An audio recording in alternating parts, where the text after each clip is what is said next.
Hello అండి, జై శ్రీకృష్ణ. ఈరోజు చేపలది ఫ్రై చేసుకుందాము, తవా ఫ్రై.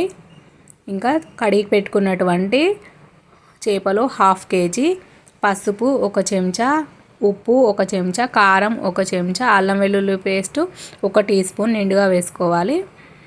నూనె 1 పావెడు,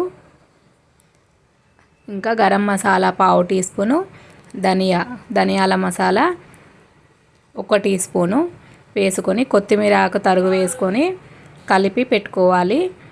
ఒక 2-3 అవర్స్ పాటు నానబెట్టుకోవాలి మంచిగా. అట్లా అయితే ముక్కలకి మంచిగా పడుతుంది.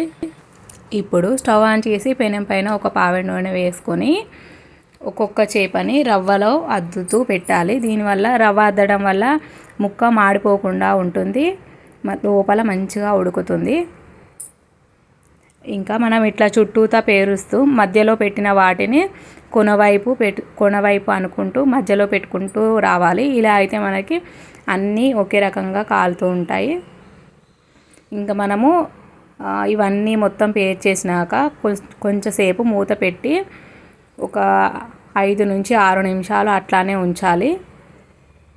ఇట్లా చుట్టూతా నూనె కూడా వేసుకోవాలి, ఎందుకంటే మధ్యలో మాత్రమే ఉంది కదా నూనె, అందువల్ల ఇట్లా వేస్తే కనుక అన్నీ మంచిగా కాలుతాయి. ఇంకా మధ్యలో ఉన్న వాటిని ఇటు కొనవైపు ఉన్న వాటిని మధ్యలో పెట్టుకుంటూ కాల్చుకోవాలి. మూత తీసిన తర్వాత మధ్యలో ఉన్న వాటిని మధ్యలో ఉంచితే కనుక అవి మాడిపోయే అవకాశం ఉంటుంది. కాబట్టి మధ్యలో ఉన్న వాటిని ఇటు ఈ కొనవైపు ఉన్న వాటిని మధ్యలోకి వేస్తూ రావాలి. మంచిగా 4 వైపులా మంచిగా కాల్చుకోవాలి. ఇంకా మీరు ఇదే ప్రాసెస్ రొయ్యల ఫ్రైకి కూడా చేసుకోవచ్చు. ఇంకా చికెన్ మటన్కి కూడా కావాలంటే సేమ్ టు సేమ్ అట్లానే కలిపి పెట్టుకోవాలి. ఒక నిమ్మకాయ మాత్రం వేయకూడదు చికెన్ మటన్లోకి అయితే. ఇంకా మటను చికెన్ మాత్రము నూనెలో ఫ్రై చేస్తేనే బాగుంటుంది. మనకి రొయ్యలు చేపలు మాత్రం ఇట్లా పెనం పైన కాల్చుకుంటే బాగుంటుంది. ఇది అల్యూమినియం పెనం అండి, దీనిపైన మంచిగా ఉడుకుతాయి.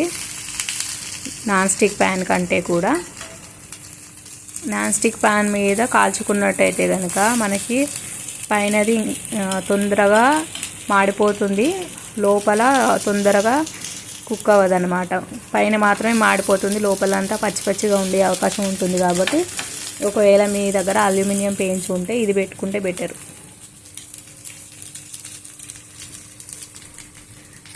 ఇంకా నేను ఇవన్నీ అయిన తర్వాత కొంచెం సేపు మూత పెట్టి ఒక 10 మినిట్స్ అట్లానే ఉంచాను. ధన్యవాదాలు.